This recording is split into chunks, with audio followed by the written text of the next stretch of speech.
और अमेरिका को यह भी मालूम है कि इस समय हिंदुस्तान में अमेरिका से ज्यादा वैज्ञानिक हैं, अमेरिका से ज्यादा इंजीनियर्स हैं, अमेरिका से ज्यादा डॉक्टर्स।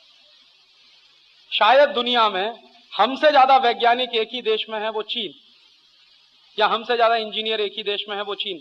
उसके बाद दूसरा नंबर भारत का ही। हमारे देश में जो ए कैटेगरी के साइंटिस्ट हैं उनकी संख्या 60,000 से ज्यादा है इस समय। अमेरिका में इसी कैटेगरी के साइंटिस्ट की संख्या 12-13 हजार के आसपास। और हमारे यहां जो अच्छे साइंटिस्ट हैं, जो उच्च क्वालिटी के साइंटिस्ट हैं, उनकी संख्या तो ये है 60,000 से आगे। लेकिन इसके अलावा हमारे यहां कुछ ऐसे भी दिमाग हैं जो बहुत ही टेक्निकल एक्सपर्टाइज वाले हैं। अमेरिका उनसे और ज्यादा परेशान है। माने हिंदुस्तानियों में कुछ ऐसे दिमाग हैं जिनको आप एक बार कोई मशीन खोल कर दिखा दो और वो मशीन फिर आपको वो बेच देंगे बना। ऐसा बहुत दिमाग है इसका। और ऐसा दिमाग हमारे देश में उल्लासनगर एरिया में सबसे ज्यादा रहता है। एक बार आप उनको कोई मशीन दिखाओ, फिर वही मशीन आप उनसे बनवा लो। अभी कुछ लोग इसको मजाक मानते हैं, मैं इसके लिए बहुत सीरियसली बात करता हूं, क्योंकि मैं खुद टेक्नोलॉजी का आदमी हूं, इसलिए मैं जानता हूं। कुछ लोग कहते हैं राजीव भाई इसमें क्या है, नकल करना है। मैं कहता हूं नकल करने के लिए भी अकल लगती है। सब क्यों नहीं कर सकते ये नकल? मैं आपको देता हूं एक मशीन, आप खोल के देख लो, फिर बना के दिखा दो। आपसे तो बस नहीं बनेगा। आपने तो एक बार खोल दी तो उसको जोड़ना भी नहीं आएगा कि कौन सा नट कहां लगाना, कौन सा बोल्ट कहां लगाना। ऐसा दिमाग है इस देश में। एक तो ये उल्लासनगर के एरिया में बहुत ऐसा दिमाग है, पंजाब के इलाके में, लुधियाना के आसपास, जलंधर के आसपास ऐसा बहुत दिमाग है। ऐसा ही गुजरात में, सौराष्ट्र के इलाके में ऐसा बहुत दिमाग। एक बार मैं अभी खुद देख के आया मेरी आंखों से, एक बहुत बड़ी कंपनी है, उसका नाम है अजंता क्लॉक, 100% स्वदेशी कंपनी है। तो मैं गया उसको देखने मोरबी में। तो उस कंपनी में एक मशीन इस्तेमाल की जाती है घड़ी का बैलेंस सेट करने के लिए। तो वो मुझे दिखाने ले गए जो मालिक थे कंपनी के, राजीव भाई चलिए मैं आपको अपनी पूरी फैक्ट्री दिखाता हूं। तो फैक्ट्री दिखाते दिखाते वो मुझे एक मशीन के पास ले गए और कहने लगे देखिए राजीव भाई इस मशीन को आप ध्यान से देखिए। तो मैंने कहा इसमें क्या खास बात है?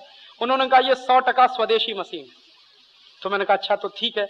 मैंने जब उस मशीन को देखा तो मुझे थोड़ा आश्चर्य भी हुआ कि ये बनाई कैसे किसी व्यक्ति ने। वो मशीन सिर्फ जापान में बनती है, पूरी दुनिया में सिर्फ एक ही देश में बनती है वो मशीन, जापान में। कभी पहले स्विट्जरलैंड में बनती थी, अब स्विट्जरलैंड में भी नहीं बनती, जापान में बनती। तो जो मशीन दुनिया में सिर्फ जापान नाम के देश में बनती है और 60-70 लाख रुपए में आती है, वो मशीन एक राजकोट के मैकेनिक ने बनाई। तो मैंने उनको पूछा कि वो आदमी को जरा मिलवाइए। तो उन्होंने कहा अभी तो वो है नहीं, बाहर गया है, बाद में आप कभी मिलिए। मैंने उनसे पूछा कि ये मशीन का खर्च कितना आया बनाने का। उन्होंने कहा राजीव भाई आप विश्वास नहीं करेंगे, मात्र 90,000 रुपए का खर्च आया।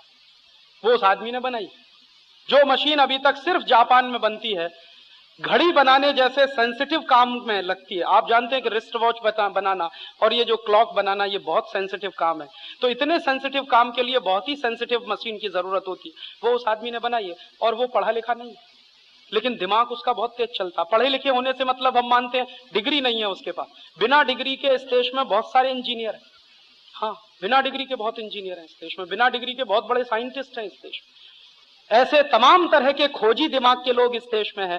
अमेरिका इनसे घबराता, क्योंकि इन सब की संख्या अगर गिनी जाए तो इतना बड़ा टेक्निकल एक्सपर्टाइज हमारे पास है, इतना बड़ा टेक्निकल मैन पावर हमारे पास है, जिसके बारे में कभी दुनिया का कोई देश कल्पना नहीं करता। ये तो हमारे देश के नेताओं की बेवकूफ भरी नीतियां हैं, जिसके चलते हमारे देश में ये जो टेक्निकल माइंड क्लास है इसका कोई बहुत प्रमोशन नहीं होता या इसको समाज में इज्जत नहीं मिलती। अन्यथा तो हिंदुस्तान को असली तकनीकी देने वाला क्लास यही है। तो अमेरिका इनसे घबराता है और ये क्लास चीन में भी है, तो इसलिए अमेरिका चीन से भी घबराता। तो अमेरिका को लगता है कि कभी भी हिंदुस्तान और चीन नाम के देश कभी भी हमसे आगे निकल सकते हैं, इसलिए तो वो कुछ ना कुछ खुराफात करता रहता है।